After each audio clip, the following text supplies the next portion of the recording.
The fourth approach then is strategic CSR in an age of management. And many of the examples that we give, we say that these are best practice companies, are taking this approach.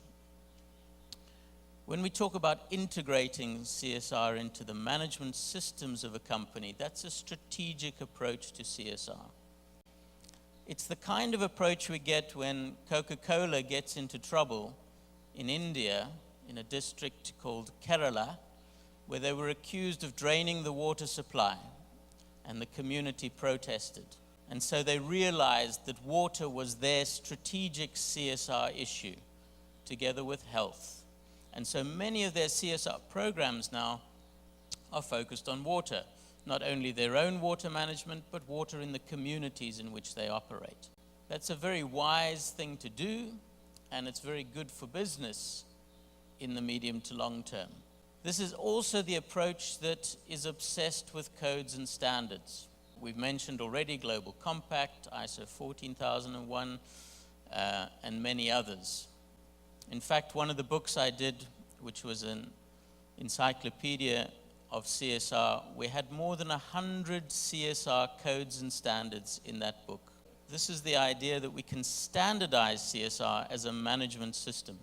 So that only takes us so far.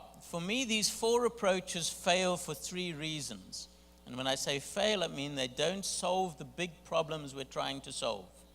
The first is that they tend to be incremental, by which we mean slow, small steps of improvement. This is based, of course, on the quality cycle, total quality management, Kaizen philosophy, and so on, of continuous improvement. Okay, ISO 9000 and then ISO 14000 is typical of this. And I'm not saying this is a bad thing. Of course, if you're making small continuous improvement, that is a good thing. Typically, it means setting a policy, targets, objectives, programs, monitoring, auditing, reporting. These are all good things. But when you look at the scale of the problems and you look at the size of the efforts to tackle those problems, that's where the problem comes in. Because in theory, a company could be the most polluting company in the world. They could set themselves a target of reducing their pollution by 1% over the next 100 years, and they could get this certificate. Okay, it's voluntary, you set your own targets, and when you add all those together, we're not seeing the improvements at anything like the scale or the urgency that we need. The second failure is what I call a peripheral failure, by which I mean it sits on the side. It's not truly integrated into the business. And I use the tobacco companies as an example. These are some of their old adverts, which I love. Blow in her face and she'll follow you anywhere. Does that still work, ladies? I've been meaning to try it. More doctors smoke Camel, right? And there are, of course, tobacco companies that claim to be socially responsible, and in fact, they win many CSR awards, especially for their reports. Does that mean that they really are socially responsible? This is an industry that kills more people than any other civilian industry outside of the military.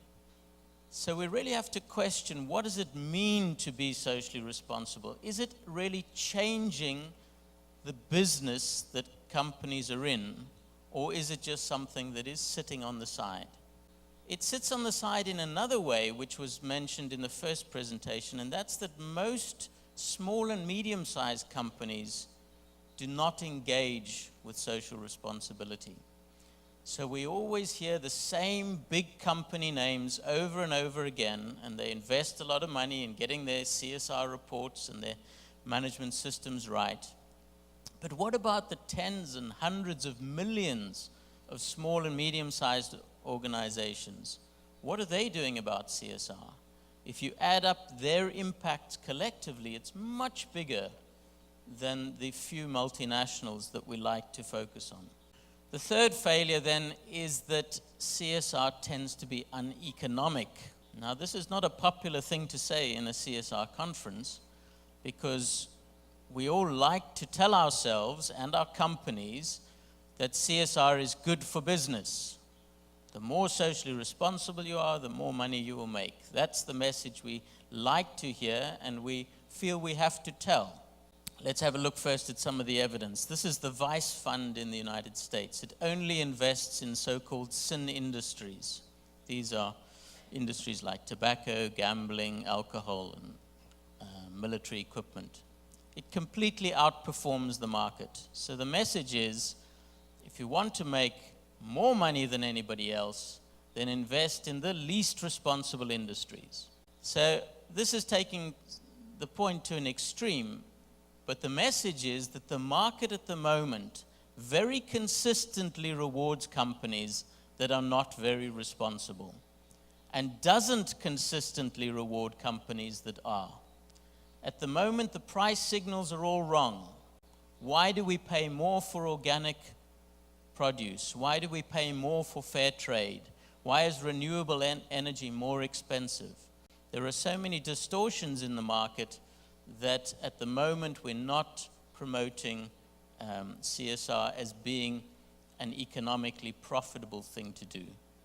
Of course, you can find those areas in which you can make business sense, eco-efficiency, reduce your waste, reduce your energy.